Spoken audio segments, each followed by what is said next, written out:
Hello, everyone, and welcome to another episode of the Rose Quinn podcast. I'm excited about the guest that I have today. It is Nicola Rayner, who is an amazing author, and she was actually my first and only author that I interviewed who's across the pond, which was crazy when scheduling, but worked out amazing. She's the author of The Girl Before You that actually is out on paperback now.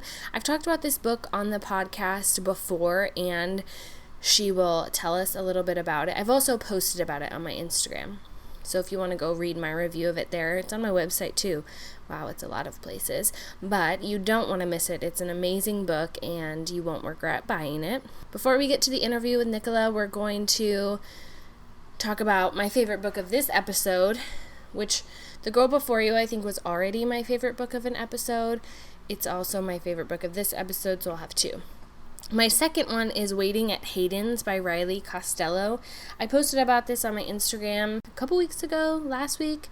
I have no sense of time anymore, but it is a story of timing. It's a love story. It's a romance. There is no murder in it, so this is a departure for me lately, because you know me, I'm all about murder, but it is one of those romance stories that you just fall into and you don't want to let go of. So let me read the blurb for you. Childhood best friends Charlie Anderson and Jack Logan fall madly in love during college and can't imagine a life apart. But when they land dream opportunities on opposite ends of the country following graduation, they are forced to make a heart-wrenching pact. In the hope of one day restarting their love story, they set a date to reunite in 5 years at their favorite restaurant. Restaurant owner Gianna Hayden is 37, single, and one bad date away from giving up on finding the right guy when she meets Peter Clark on a dating website. Attractive, kind, and driven, he is exactly what she thought she was looking for. But as the day of Charlie and Jack's reservation approaches, Gianna finds herself reflecting on the kind of passionate love her former customers once had and begins to question her bond with Peter. These two riveting stories converge on the night of the fateful reunion. Gianna, Charlie, and Jack are all forced to make difficult choices as they struggle to follow their hearts, and ultimately each must decide where their true feelings lie before time runs out. It's great. Riley has some really cool twists and plot lines that you don't expect to be connected that are. If you love Nicholas Sparks, you'll love this book even more. It is like his stories, but more real world. That was Riley's, focus, was to make it like a love story, but something that had more reality to it. And I think she did a wonderful job. It is one that you guys I think will all enjoy if you're looking for something a little lighter. Alright, I want to do my lit chit chat, which I like doing these. I think these will be a new thing in each episode, but I posted about this a little bit, but there's been a lot going on in my world lately. Lots of drama, lots of stress. And I find that I have a really hard time getting a decent amount or any words out on a page when I'm feeling that level of stress. I know that I'm not alone in this. There are lots of other writers who post about this and are very open about it, and I love that. It definitely makes me feel less alone, and I'm sure lots of other people feel less alone because of that open conversation, which I think social media, the focus for so many people can just be on the highlights and the good times, and you don't want to bring people down or be a downer and post about all the stressful things going on in your life, but I think that can all help us realize that not everybody's got this perfect dream world going on. We've had a lot of parenting drama going on in our blended family life, and I have always had really bad anxiety, so it makes me really susceptible to these stressful emotions. I just they overtake me sometimes, and I'm also really exhausted and completely ready for my kids to go back to school. So it's probably a combination of all of these things. So, I always ask myself, what can I do during these times of emotional writer's block? Because it's different than just feeling stuck in my story, not knowing where to go next. It's like my brain, I can't even compute words and put them out, or compute the story and what I need to do. So I usually don't force myself to write more than I can get out. Writing has always been a very therapeutic thing for me, so I try. I sit down and I read where I'm at, and I try to get something out on the page, even if it's only like 100 words. There was like 3 days where I think I got 67 words one day, 94, and then, like maybe 150 the last day. And I try to just do that and not force myself to do more than I can. And I read other books and I watch my favorite shows. I try to brainstorm my story just to maybe get me excited about a scene that I want to work on. I don't know, I think it's really important to not feel guilty about not writing in those moments. It's hard to not feel guilty because, if you're not writing, you're not progressing, your story's not moving, you're not getting closer to that end mark. But I think it's really important to let your mind heal and relax, to remember that your mental health, my mental health, everybody's mental health is crucial to everything. It's crucial to our happiness, our families, our writing. This is what we do. We write, we create worlds and stories, but we cannot do that well or at all if we aren't taking care of ourselves. So I'm taking care of myself. And I'm working on other things. I spent one day that I just, had that emotional block up working on my website, reorganizing some things. I did that thing with my book reviews where I, made it so you can jump around by alphabet so they're a little bit more organized. And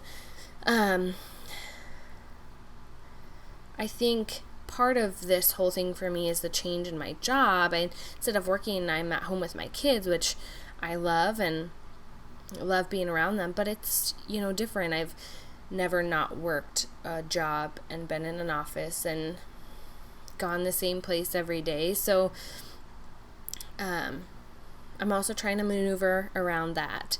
But, I'm taking this podcast more full time. I think you guys are going to be blown away by the guests that we have on,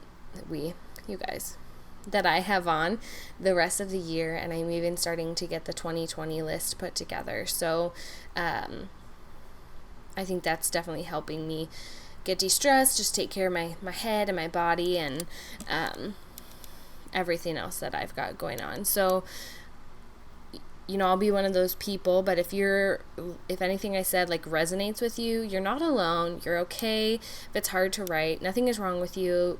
Don't feel guilty. You're not a bad writer. You shouldn't stop. Keep writing. Even if you only get a few sentences down, that's writing. And some days that's all we can do, and that's fine. But if you want to chat about it, I'm your girl. Let's chat and help each other out. Okay, so my lit chit chat is done, and now we're going to get to the very best special guest. Nicola is amazing, and you guys are going to love getting to know her and her story and her amazing journey. It is truly one that I was like, whoa, that's crazy. So without further ado,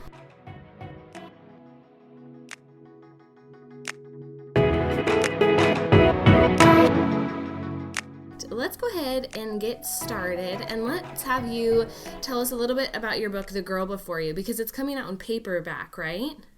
It's coming out on paperback on the 22nd of August. Oh, that's awesome. We're about a month away now. It's quite exciting. Yeah. And it's out already on ebook, as you know. Came out in May on ebook. But it opens with Alice Bell, who's a successful family lawyer, seeing on a train, or thinking that she sees on a train, someone called Ruth Walker, who drowned 15 years ago, or thought to have drowned 15 years ago, when they were both at university. I love it. And something I really loved about it was just, I always love dual timelines in novels. They're my favorite thing ever. So I love how you kind of go back and forth and see what's going on. But I think when you have moments like that where she thinks she sees her on the train, you're call into question her reliability a little bit, which is the best too, because you're who should I believe if it not the if not the main character, this point of view that I'm reading. Yeah, it was really fun playing with that. I really enjoyed that with Alice, and I suppose that happens in quite a lot of psychological suspense novels. Yeah. You have that kind of, is the protagonist, are they going mad? Are they, how much can you trust them? How much can they trust themselves? Exactly. And I liked, actually, as a kind of extra layer with Alice as well, I liked that she was pregnant, and she has all the pregnancy hormones in her body, and it became a way of, I suppose, her husband or her friends being able to occasionally dismiss some of her suspicions because she's pregnant. So I don't know. It was quite a fun thing to play with. Oh, for sure. It was awesome. And I think you did a wonderful job. So I'm so excited for it to come out on paperback for you. Thank you. Yeah. So let's talk a little bit about your journey to getting this book published. How did that all happen? Well, I think I've been thinking about this, and I think the longest part of my journey was sort of before I found my agent and before I got published. When I was lucky enough to find my agent in last year, everything happened quite quickly. So I feel like that part of my journey has been quite quick. But I've been working on this book for a really long time. It took quite a lot of structuring and then restructuring, as you say, because of the dual timelines, and it's told from 3 points of view. So it's told, as we mentioned, it's told in part from Alice's point of view, but we also hear the story from Naomi, who is the sister of Ruth, the sister of the missing girl, who works in a charity looking for missing people and is missing her sister a great deal. And then the third person who tells the story is Kat, who is Ruth's best friend at university. So it was quite difficult, I would say. Yeah. just structuring that, especially for my first novel. I kind of bit off a bit more than I could chew at times, and when I first started out, I told it from 5 points of view, which was even more. Yeah, I know. Wow. Originally, Ruth also had a voice, and then Richard, who is Ruth's boyfriend, also had a voice. So that was a lot, and the timelines as well. That was a lot. So I think I just kind of rather gamely just thought, I always wanted to write a novel. I'm going to write a novel, and I sort of off I set, and then kind of realized how difficult it was. So there was a lot of reworking. Put it that way. Yes, but that's part of everyone's process, right? No, absolutely. I do think. I think this time around it's really different, because this time around I'm writing to a plan, and I know where I'm headed. Whereas I think when I started, it was sort of end of 2010, beginning of 2011, that kind of time. Like I was just, I just set off kind of typing away without kind of knowing quite how much work I had ahead of me. Yes. So in terms of my journey, a lot of that journey, I would say most of the years were spent writing and rewriting. At the end of 2015, I had a first draft, and that was the first draft with five people or 5 points of view. Mm-hmm. And at that sort of time, I started showing it to agents then. I mean, I say agents. I talked to a friend who's an agent, and I showed it to her, and she said, I think you're struggling with structure a bit. I think it needs to be told from fewer points of view. And then I worked with a freelance editor who more or less gave me the same feedback. So then from 2015 to about 2017, I completely reworked it, restructured it. And then in 2018, right at the beginning, I came second in a competition called the Cheltenham First Novel Competition over here. And my prize was representation. So that was when my agent came along. So in terms of looking for an agent the second time around, it was quite quick. And then by summer last year, we had an offer from Avon Books, who are a division of HarperCollins. So it then moved quite quickly. But I felt like I'd really sort of put the work in the years. You sure did put the work in the years before, no doubt about it. So you didn't ever have to query. Did you query before that competition? So not really. Oh my gosh, you're so lucky. It was quite interesting. I went for coffee. It was really weird. So I went for coffee with a friend who lives locally. I'm trying to think when this was, like January 2018, Mm-hmm. and I showed him a chunk of the book, and he was great. He was fantastic, but he said, you know, it was a no from him, and he gave me some feedback. And I think I have to say, after all that work, it was a bit of a blow. I'm I think I had sure. high expectations, and so I took myself off for a bit of a walk, and I went into a bookshop, and I just comfort bought loads of books, and I came back. I know. I'm sure you can sympathise. Yes. And then I came back home, and I was really it was quite a glum day. And then that same day, the email from the competition organisers arrived saying that I'd been picked as a runner-up and saying that my prize was going to be representation. And that was just, it was such a weird and amazing feeling to have those two things happen on the same day, you know, to have a no in the morning and a yes in the afternoon. And it just really it gave me the sense of, like, I don't know, like doors opening or shutting or something like that. Yeah, that's crazy. That is quite a day. I didn't really both happened in the same day. That's awesome. I do think that you're very lucky that you kind of got to skip out on the whole querying process. I mean, to get a no in person to your face, though, I feel like stings a little bit. That would be hard.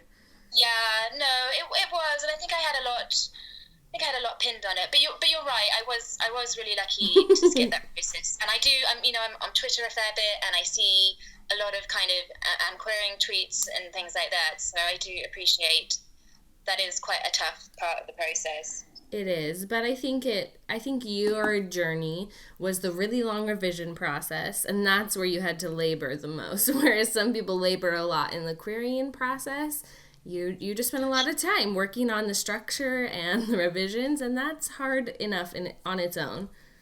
I think in a way you might be right, because I had spent years, and because I had like completely had to rethink the book and just, you know, put a lot of work in it, and I'd worked with a freelance editor. You know, I kind of felt, yeah, as I said, I kind of felt in a different way I'd done my time. Mm-hmm. I think so, for sure.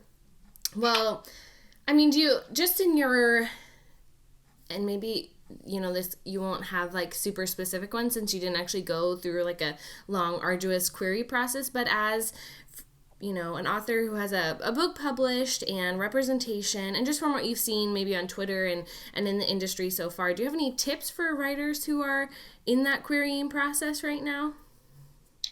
Well, I think the two things that I was starting to think about. One was I started to look at agents who represented authors I really liked. I suppose everybody will already know that, but I think it's a good place to start. For sure. And authors who are also similar to me or doing similar kinds of things, or people I really admired.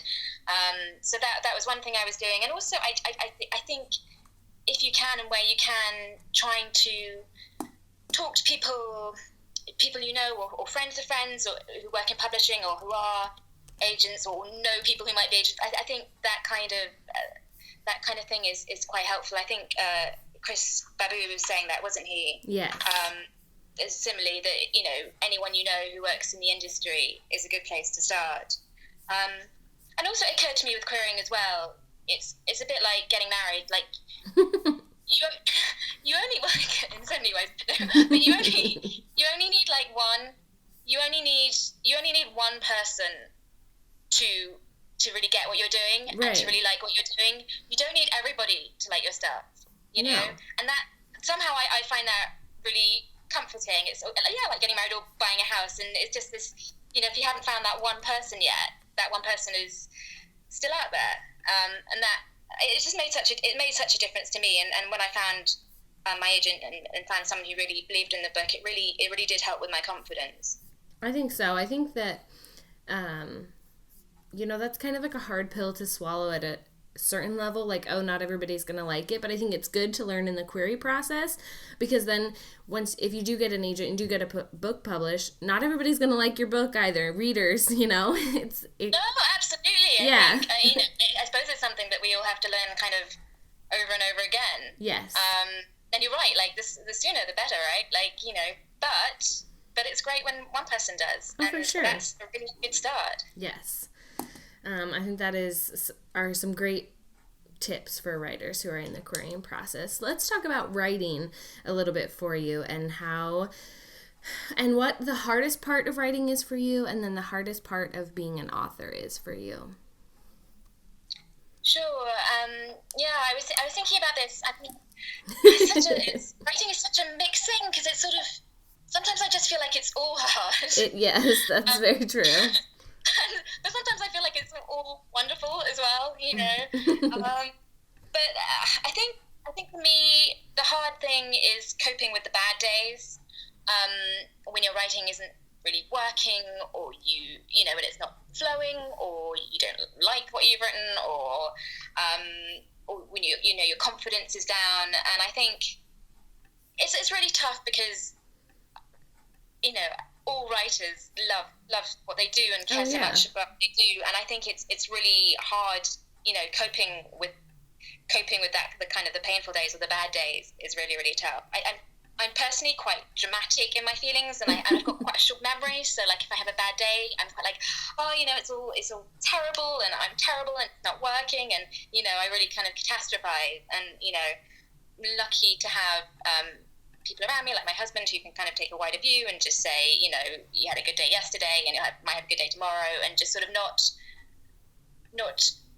take the bad day to be kind of how it's going to be always, because the next day you might start writing again and you might totally be in the flow, and something kind of magical might happen in the process that makes you incredibly happy. So I think coping with the bad days, and that they can come in so many different sort of shapes really, as a writer. Yeah, I think that's very true.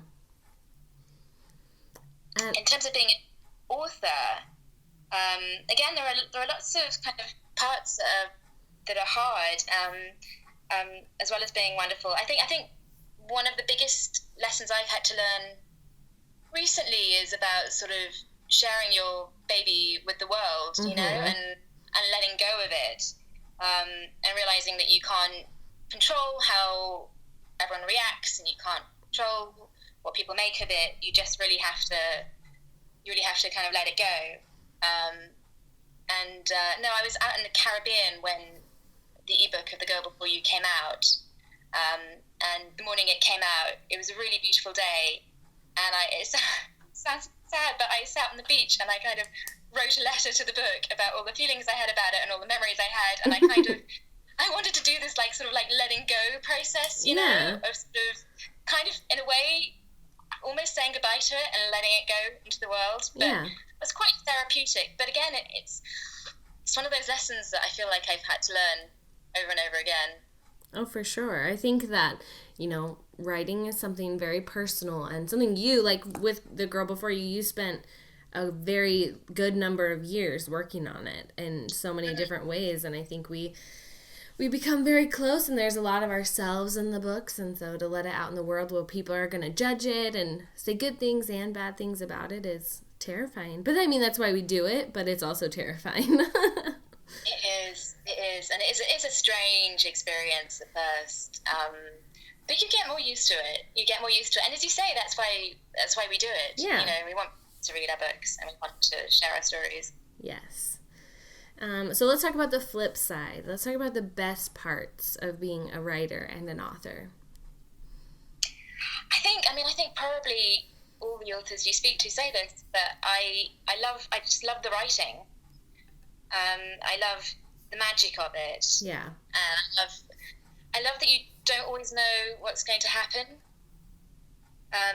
David Grossman, the Israeli novelist, has this sign above his desk saying, I had no idea I was going to write this. And I know, but I love that. I love that you can't always see... No, that's totally true. You see where things are going to go.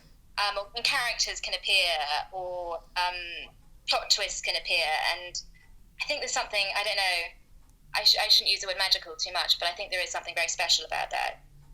I think so, for sure. I think a lot of, you know, I like to write sort of with like a general outline and but I'm not like super strict about it, so a lot of things just happen as they happen as I'm writing, and that is sort of the best part of it. Like this story you think you might have had takes a weird turn and becomes something even better. So I think there's a lot of, if you have, you know, even in revisions or people who outline super heavily, I think it happens to them too, you know. The writing takes its own turn and leads you where it should be going.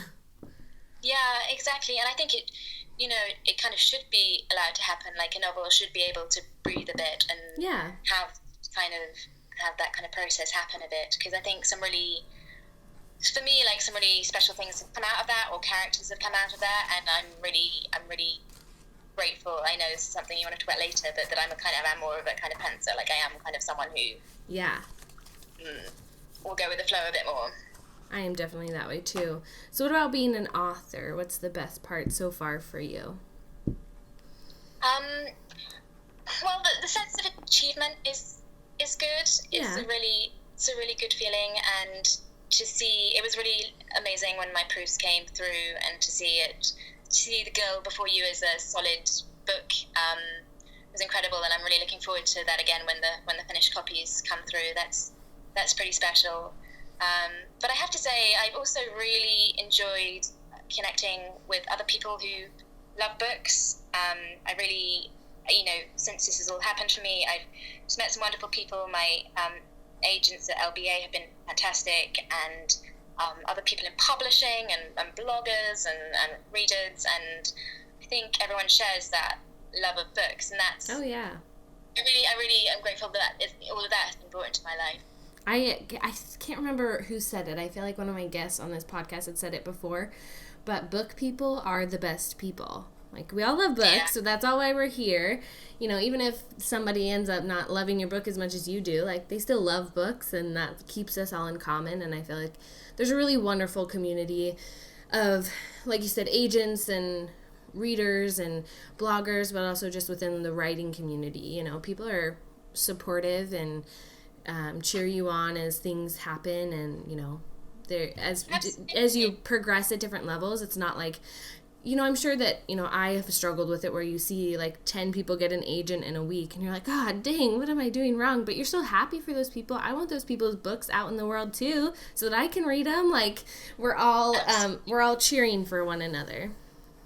Absolutely. And I think we all have days where you see someone else's book and it's got an incredible review, or they sold millions of copies, or whatever it is. I think everyone has that day where they're like, kind of, oh, but what about me? And sometimes I just have to tell myself, like, there is enough for everyone. Like, there is enough to go around. Just because somebody else has got an agent doesn't mean to say that you won't. You know what I mean? Or because this book has got a good review, it's not taking away from you. And I think it is difficult because we are in the community, everyone is doing a similar thing and all kind of trying, aiming for a similar thing with writers, and it's sometimes it's wonderful, but if you're having a low day, it can be a bit harder to see other people's success. But no, I definitely sympathize with that. But no, I do say to myself, there is enough to go around for everyone. For sure, there's room for all of us, even books that are like have similar main aspects. Nobody's gonna write the same book, and it's all gonna be different. No one else's book is gonna be like your book. Yes. Yeah, exactly. So let's talk a little bit about you being a pantser. How, when you sat down and you were like, I want to do this, I want to write this book, how did that process go for you, and did you just kind of like figure out that you were a pantser?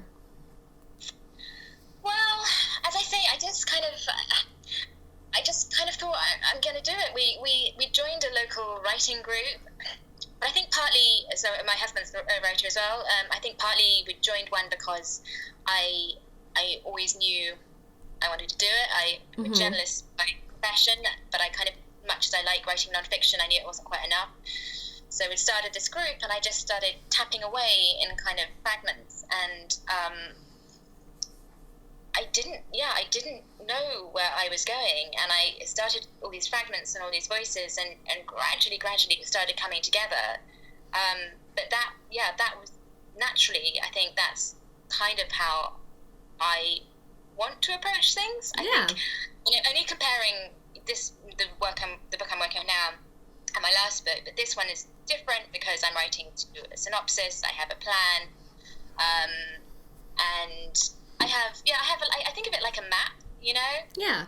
But the territory can be unexpected. So the second time around, it's a different process for me. I'm doing things like this. So this time around, I'm doing things like, it sounds really obvious, but I'm writing chronologically. I'm starting at the beginning. I know, crazy. That's just a novel idea right there. That's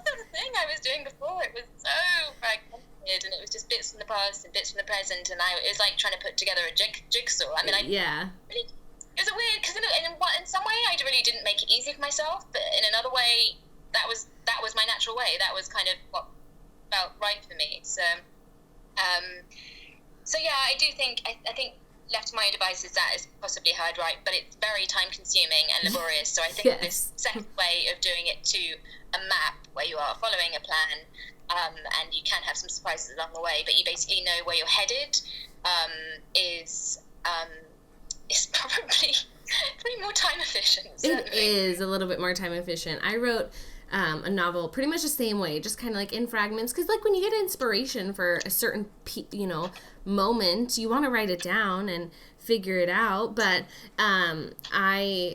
it definitely, being a pantser sometimes can really add on to that revision time. Can really make that a little harder. Yeah. I think part of it with me was that I didn't want to I didn't want to put myself off, I was so glad and happy to be writing in the early days that I didn't want to kind of scare myself by saying, you've got to write it this way or you've got to do it that way. Yeah. And so these little fragments kind of came out, and I just sort of let myself do that, and also suited my life at the time. I was working as a magazine editor. I was super busy. I had like lunch breaks and weekends and kind of on my phone after work and that kind of thing. So these little fragments really suited my life, whereas this time around I'm only working part-time, so I have a lot more time. I can sit down and I can force myself to write chronologically, and I can, I know, I can be a bit more structured about it. Yes. Well, that's good. I think it's always helpful, just to know that everybody writes it differently. I love asking that question because there's so many people that have a way different process than me or you or, the next person. So I think just as new writers are like, how do I even do this? How do I approach it? Sometimes it's just, you just got to figure it out as you go. And I think my process has sort of changed throughout writing more. I really pantsed it with one novel, then really had to outline, and because it was sort of like it's a murder mystery, whodunit, so I had to really figure it out more. And then with this one I'm working on now, I'm a little bit kind of back to pantsing a little bit because I don't have as many pieces to fit together. So it's fun, but I think it can change too depending on what you're writing. What's it like going back to pantsing after planning? It's fun. I think it startled me a little bit in the beginning because I was like, what am I doing? Where am I going? But then I sort of figured out, my roadmap, like you said. I just wrote down some quick notes of kind of where I wanted it to go, and that helped me a little bit and kind of spurred me. So now I'm in a pretty good rhythm, and it's nice just to sit down and write and see what my characters want to do that day. Yeah. It's fun. That's fun. Yeah. So let's talk about your love of writing. So you said you were a journalist by profession. So I am assuming you've loved writing for a long time. Kind of how did that all get started for you?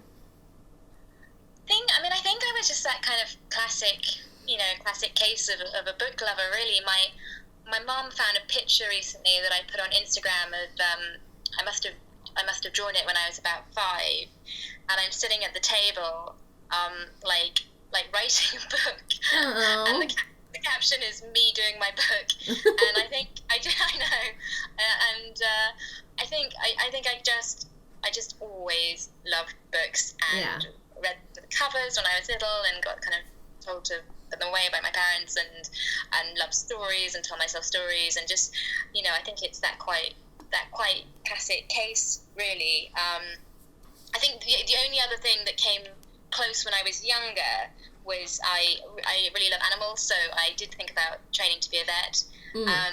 Came to I'm trying to think of how old I was, kind of thinking about like 15, 16 sort of age when you're finishing your GCSEs in the UK and you're going on to your A-levels, and had a wonderful English teacher actually, and I think he kind of spotted that I didn't want to give up English, which is what I would have had to have done to be a vet, and I would have had to have done all the sciences. And I think I think I knew that deep down, but it helped to have someone else say, for sure, I'll give this up. And that was really, I think that was a moment when you see a kind of fork in the path, and that was a moment like, right, I'm going down this way, I'm not going down that way. but no, all the usual things. Like I worked, when I first left university, I used to work in a bookshop. I've always loved libraries. I've always loved literary festivals. I love it. Just books have always just been my kind of solace and, joy, really. I love that. I think I love hearing the stories of that. Like I myself have been a book lover since I was little and wrote stories when, I was in middle school that were terribly, terribly bad. But, you got to start somewhere. But then I love hearing it too. And people's love of writing starts later in life. I think it finds us all in different points. But I do think there's something to be said for a lifelong love of books. And bookshops and, like, smelling old books and libraries. Yeah. I could just sit and do that forever. Yeah, and I remember, like, when I used to work in a bookshop, the excitement of when a new book comes in, that never gets old. Oh, no. And it's interesting because I trained, as you say, I always knew I wanted to be a writer, so I trained to be a journalist, and that has been my day job for a long time. And I love it, and it has taught me a lot. But I do find that writing, for me, writing nonfiction wasn't quite enough. Like, I needed to make stuff up. I needed to tell stories. Yeah. And it's quite interesting as well. That's quite a different process, Oh, for writing, sure. writing. I mean, obviously there are skills that cross over and that can help, but it is, and you go into a completely different headspace for writing fiction as well. Yeah, definitely. So, let's talk about your revision process, because you spent quite a number of years revising. How did that look for you, and how did you try and tackle that? Well, like I say, I think, I'm a bit of a perfectionist, so I think I really wanted it to be in, like, good shape before other people saw it or before it went out too widely. Like I say, I spoke to this agent early on, and then I spoke to the freelance editor, so I reworked it a lot. I've also been a member of a writing group for a long time, as I mentioned, so I always have early readers and early feedback, which is really, really helpful. Yes. So I'm trying to think where it went from then. So after I'd reworked it, as you mentioned, I entered that competition. I got my agent, and at the same kind of time, I'd started to send it out just to a couple of friends for opinion as well. So my friends' opinions came back at the same sort of time as my agent's opinion, and I kind of had another look at it with all that feedback. And my agent at LBA, who was Danielle Zigner, she's moved on now actually, but she really helped smooth out the ending of the book with me, which was fantastic. It was kind of like, it wasn't quite there, to be honest, and she really helped kind of sort that out for me. It's awesome. It's quite tricky with thrillers, you know what I mean? You really need to, the end, obviously the endings and the kind of the plotting really needs to work. And then I suppose the final part of my process was it going to Avon, and my editor at Avon, Rachel Faulkner-Wilcox, was really good at smoothing out the details or the little things that I kind of, you kind of think, I might be able to get away with that. And she'd be like, no, not getting away with it. Like, what's happening here, or what happened when so-and-so said this earlier, or whatever it was, just like kind of, tidy up. That's what editors are good for, to catch those little things that we're, like, too tired to see. We've read it too many times, that sort of stuff kind of, loses. I think it makes you realize, like, what a kind of, like, it's teamwork as well. I think when I started out, I just had this idea, I drove to tapping away at the computer on my own, and of course there is a certain amount of that, but also, like, other people's help is just invaluable, Oh, for sure. And I think, fresh eyes is wonderful on it.